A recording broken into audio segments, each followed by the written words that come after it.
Mis queridas hermanas, mis queridos hermanos, muy buenos días. En el día de hoy concluimos la lectura del Evangelio de Juan y leemos los últimos 3 capítulos, 19, 20 y 21.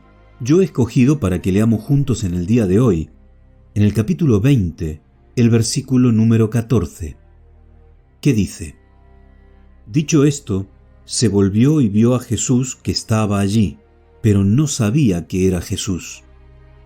Estas palabras están relatando la experiencia de María Magdalena aquel domingo de resurrección.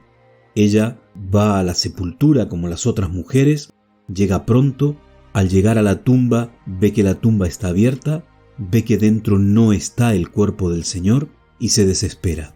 Y entonces se encuentra con Jesús.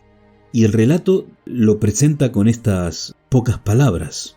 Se dio vuelta, vio a Jesús, pero no sabía que era Jesús. No lo reconoce.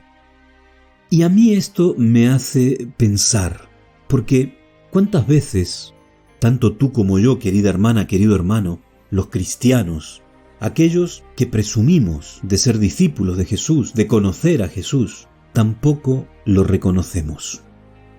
¿Cuántas veces nos encontramos con Jesús y no sabemos distinguirlo? Y esto es preocupante, porque esto habla de nuestra situación espiritual.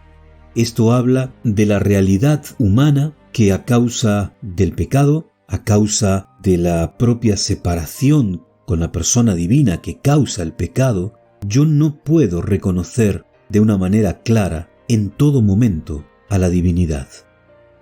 A veces Jesús se presenta en otras personas y no sabemos distinguir que esa voz que habla con nosotros no es la voz de esa persona a la que nosotros bien conocemos, un familiar, un amigo, un pastor que está predicando, un maestro de escuela sabática.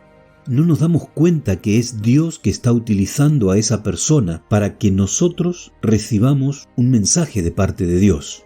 A veces es un ángel que se presenta en nuestra vida con un cometido concreto para protegernos, para evitar una calamidad en nuestra vida, para traernos un mensaje de parte de Dios. No sabemos reconocer a esa persona que está hablando con nosotros. Pero a veces, y mucho peor, es el propio Señor que se presenta en nuestra vida y no sabemos reconocerlo. Es triste que no reconozcamos al Señor. Sin embargo, a veces nos sucede. Lo que le pasó a Magdalena. Ella lo conocía personalmente a Jesús. Ella había estado en la cercanía de Jesús. Había estado hablando con Él personalmente. Había estado caminando con Él por los caminos de su ministerio. Y sin embargo ahora no reconoce a ese Jesús que ya ha resucitado. Ojalá que al haber leído el Evangelio de Juan, al haber meditado en tantos pasajes, nosotros también hayamos tenido una experiencia con Jesús y que al concluir la lectura del Evangelio, nosotros podamos tener una experiencia distinta de la de María Magdalena, que podamos reconocer a Jesús en nuestra vida y que podamos caminar con Jesús cada día como caminaron los discípulos, como caminó Juan, de una manera estrecha, cercana, y que ese estar cerca de Jesús nos dé la seguridad de la salvación que Jesús ha venido a darte, a ti y también a mí. Meditemos profundamente en esta verdad. Que tengas un muy buen día. Que el Señor te bendiga.